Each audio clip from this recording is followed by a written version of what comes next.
want to start with some words from the book of Lamentations.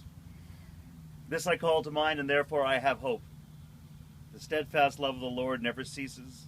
His mercies never come to an end. They are new every morning. Great is your faithfulness. The Lord is my portion, says my soul, therefore I will have hope in him. The Lord is good to those who wait for him, to the soul that seeks him. It is good that one should wait quietly for the salvation of the Lord. And although there is grief, he will have compassion according to the abundance of his steadfast love, for he does not willingly afflict or grieve anyone. As I said, it's from the book of Lamentations. That's called a lament. But I hear more in them, and that's why I wanted to share them. The words assure me that even as we recognize that Nick has died, he's not afflicted by death. It's part of nature, all living things. We all die. All of us live and die, but in faith we're also assured that somehow death isn't really the end.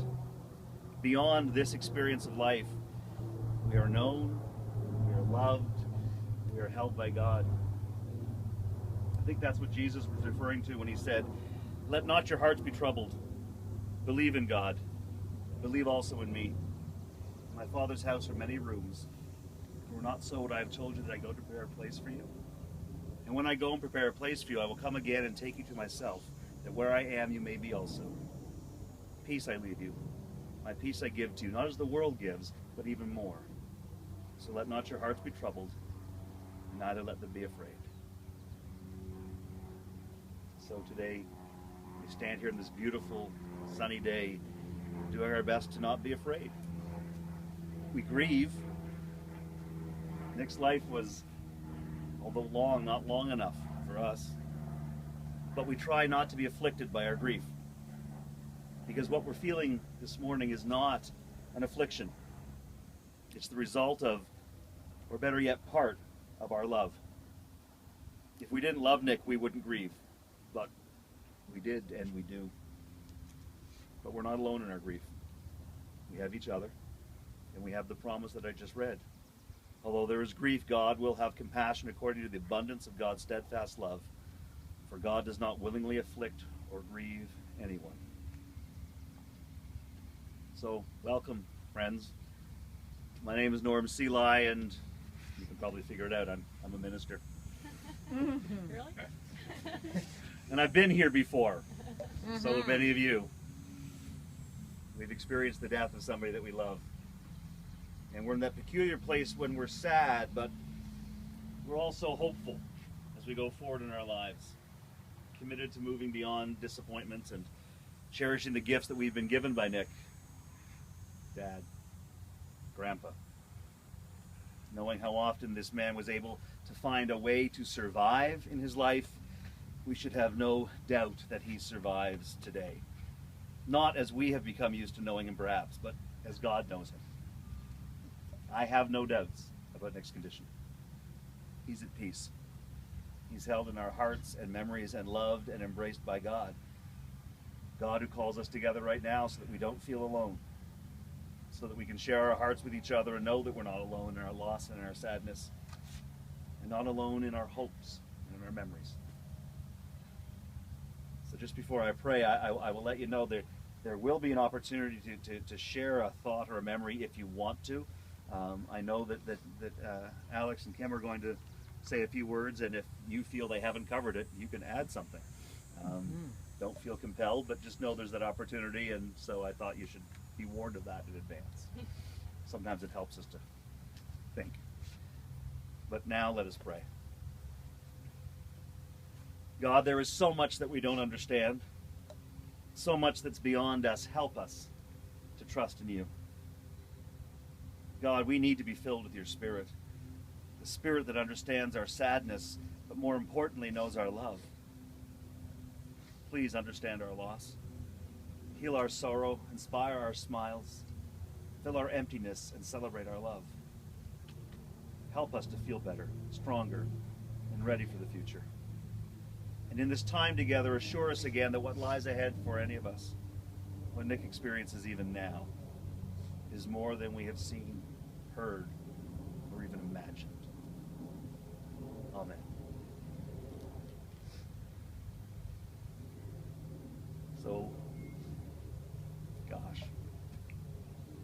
2,000 years ago. Almost, these words were written. They're brilliant words. For everything there is a season, a time for every matter under heaven. There is a time to be born and a time to die, a time to plant and a time to pluck up what is planted. There's a time to heal, a time to kill, a time to break down, and a time to build up. There's a time to weep and a time to laugh, a time to mourn and a time to dance. A time to throw away stones and a time to gather stones together. A time to embrace and a time to refrain from embracing. There's a time to seek and a time to lose, a time to keep and a time to throw away. A time to tear, a time to sow, a time to keep silent, and a time to speak. There's a time to love and a time to hate, a time for war and a time for peace. What gain have the workers from their toil? I've seen the business that God has given to everyone to be busy with. God has made everything suitable for its time. Moreover, God has put a sense of past and future into their minds, yet they cannot find out what God has done from the beginning to the end. But I know there is nothing better for them than to be happy and enjoy themselves as long as they live. In his life, God, Nick experienced all those times. Like seriously, when you think about them, all of those times. But I wonder, as you heard them, what times were you thinking about? Time to laugh? Could have added that. A time to speak your mind? Time for the flea market? Oh, gosh. Time for Mexico? Yeah. Time for family? Time for grandchildren? However you remember Nick, I'm sure that you included his capacity for life. A lot is made of the fact that Nick was a survivor. But he was more than a survivor. He was a flourisher. He managed to live every day of his life until, I suggest to you, he just simply used it all up. So many people seem to die having left some part of their life unlived. Not him. Not him at all. But then who am I to talk about his life? This is probably a good time to hear from experts. So, I don't know who's going first.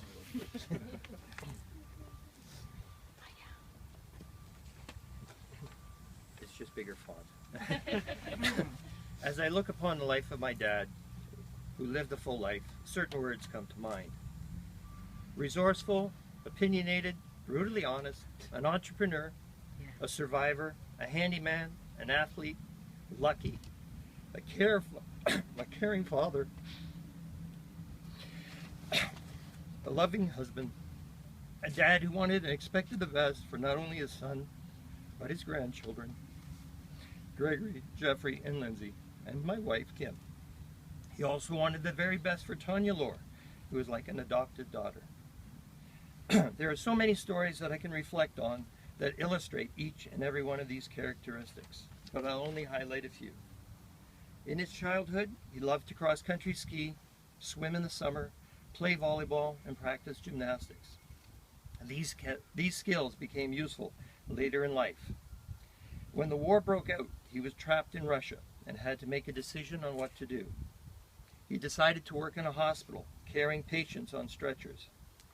When the Germans occupied the hospital, it was time for him to leave. He traveled throughout Russia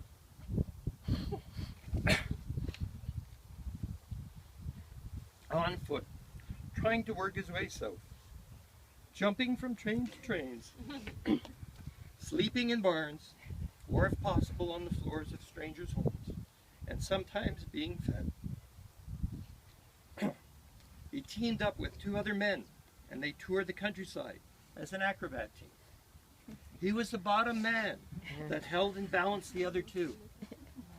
He eventually crossed the Alps into Italy, and in Italy survived by selling cigarettes and exchanging currencies at a discounted rate until he received a visa after the war. As I said, athletic ability, resourceful, a survivor, an entrepreneur does come in handy. Off to Canada to be a farmer's helper, and yet he could not milk a cow or drive a tractor. Of course. Since he arrived in Parry Sound in the winter, the farmer didn't want him. So he became a dishwasher at a restaurant in town. That did not last long, and soon he was a second cook on a ship that sailed the Great Lakes. He couldn't cook. He met my mother in Montreal and was married on Christmas Eve, 1957. He decided to run a rooming house on Madison and became employed by the Canadian National Railway. At CN, he washed windows, moved large frozen ice, checked brakes, and finally became a carman, which was a general repairman to make sure the trains left on time from Union Station. When I was born, we moved into a smaller house for my safety, which he eventually converted a few rooms into a rental property. Even when he purchased his next home, where I lived for the majority of my schooling, he bought a duplex and rented the lower floor. He was a handyman and loved to tinker.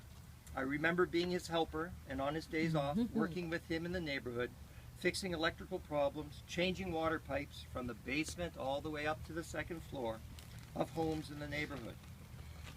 He also took the time to make sure that I participated in numerous sports, from ice hockey to baseball to judo. He cared about my academic achievements as well. I still remember the time when he went in on parent-teacher afternoon to complain about an A that I received in math. He was upset that I received such a high mark when he thought I wasn't that smart. And expected the teacher to make sure the mark was not inflated. That's You should have typical. seen her face.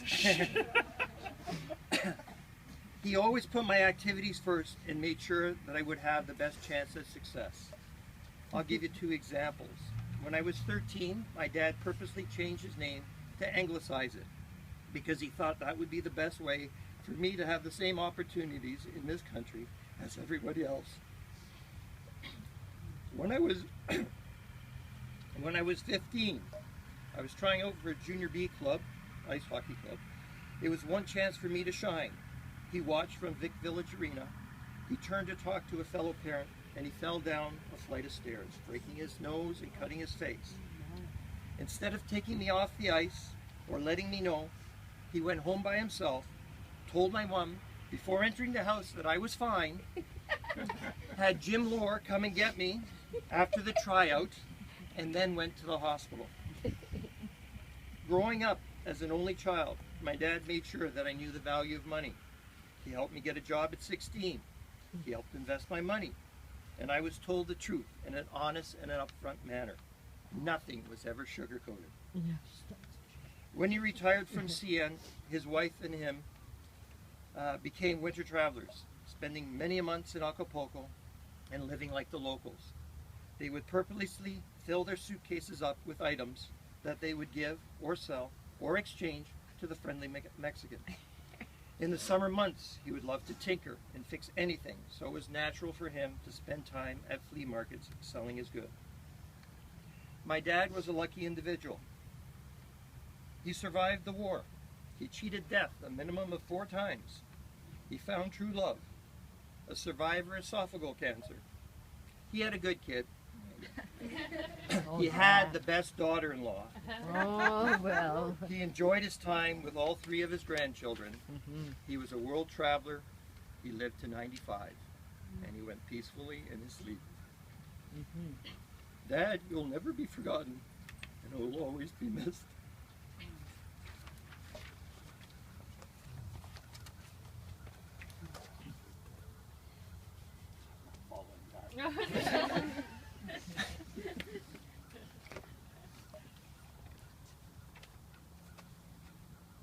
All right, I'd like to thank everybody for attending today to show their love and support and pay respect to Nicola Ivan.